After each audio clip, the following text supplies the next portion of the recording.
ఆధారాలు చూపించినా మళ్లీ అబద్ధాల ఎల్లో మీడియా తీరుపై గుడివాడ అమర్నాథ్ ఫైర్. విశాఖపట్నం క్యాంప్ ఆఫీస్లో మాజీ మంత్రి గుడివాడ అమర్నాథ్ మీడియాతో మాట్లాడారు. ఆధారాలు చూపించినా మళ్లీ అబద్ధాల ఎల్లో మీడియా తీరుపై గుడివాడ అమర్నాథ్ ఫైర్. విశాఖపట్నం క్యాంప్ ఆఫీస్లో వైఎస్ఆర్సీపీ విశాఖ జిల్లా అధ్యక్షుడు మాజీ మంత్రి గుడివాడ అమర్నాథ్ ప్రెస్ మీట్. కేంద్ర ప్రభుత్వ సంస్థ సేకీతోనే ప్రభుత్వ ఒప్పందం. 2.49 రూపాయలకే యూనిట్ విద్యుత్, ఒక చారిత్రాత్మక ఒప్పందం. ఇంకా ఇంటర్ స్టేట్ ట్రాన్స్మిషన్ ఛార్జీలు కూడా మాఫీ. దానివల్ల 25 ఏళ్లలో 1.10 లక్షల కోట్ల రూపాయలు ఆదా. మరి అది రాష్ట్రానికి సంపద సృష్టించినట్లు కాదా? అయినా అసత్యాలతో ఎల్లో మీడియా అవేరాతలు. మీ ఆరోపణలకు ఆధారాలు చూపించగలరా? ఎల్లో మీడియాకు గుడివాడ అమర్నాథ్ సూటి ప్రశ్న. చంద్రబాబుకి దమ్ముంటే ఒప్పందం రద్దు చేసుకోవాలి, అంతకన్నా తక్కువ ధరకు అగ్రిమెంట్ చేసుకోవాలి.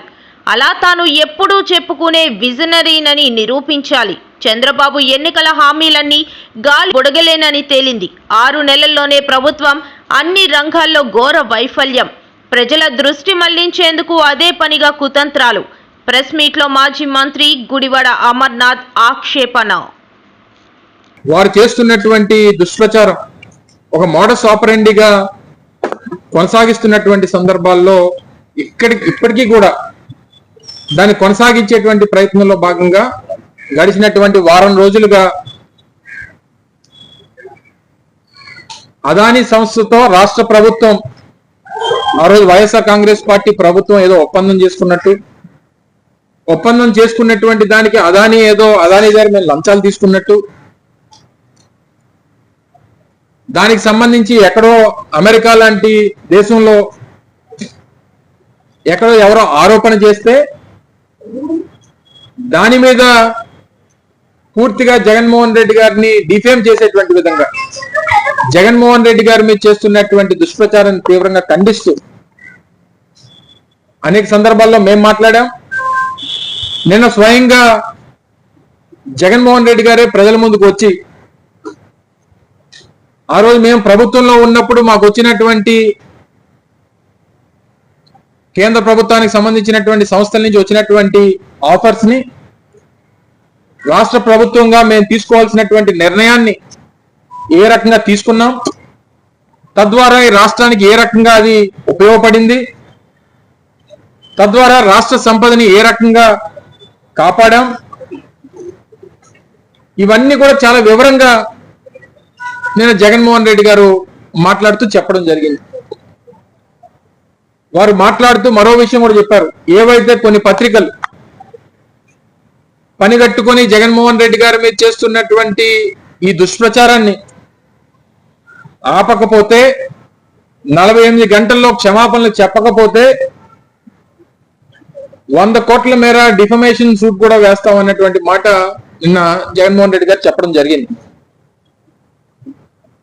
అయినప్పటికీ వారు అంత సవివరంగా పత్రికా సమావేశంలో వాస్తవాలన్నింటినీ కూడా ప్రజల ముందు పెట్టినా సరే, మళ్ళీ ఈరోజు ఆ పత్రికలు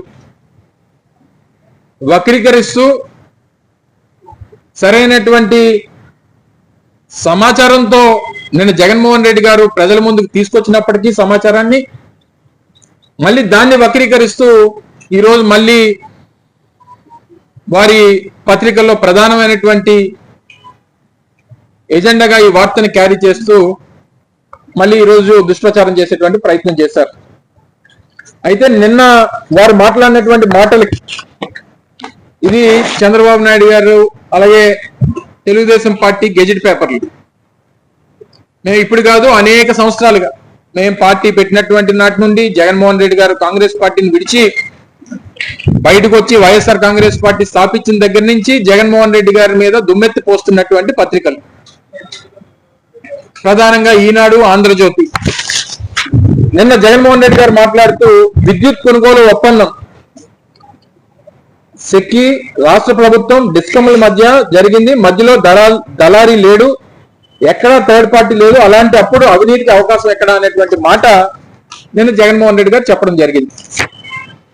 చెప్తూ దానికి సంబంధించినటువంటి సమాచారాన్ని కూడా వారు చూపిస్తూ ఇది solar energy corporation of India అంటే సెక్కి అనేటువంటి కేంద్ర ప్రభుత్వానికి సంబంధించినటువంటి సంస్థ సెప్టెంబర్ 15, 2021 సంవత్సరంలో రాష్ట్ర ప్రభుత్వానికి విద్యుత్ కొనుగోళ్ల విషయంలో ₹2.49 యూనిట్ ధరని కేటాయిస్తూ మీరు కొనుగోలు చేసుకునేటువంటి దానికి ఇది మంచి అవకాశం అనేటువంటి విషయాన్ని చెప్తూ ఆ రోజు అప్పుడున్నటువంటి మా ప్రభుత్వాన్ని ఆ రోజు మేము చేస్తున్నటువంటి కార్యక్రమాల్ని వారు కీర్తిస్తూ ఇచ్చినటువంటి ఒక ఆఫర్.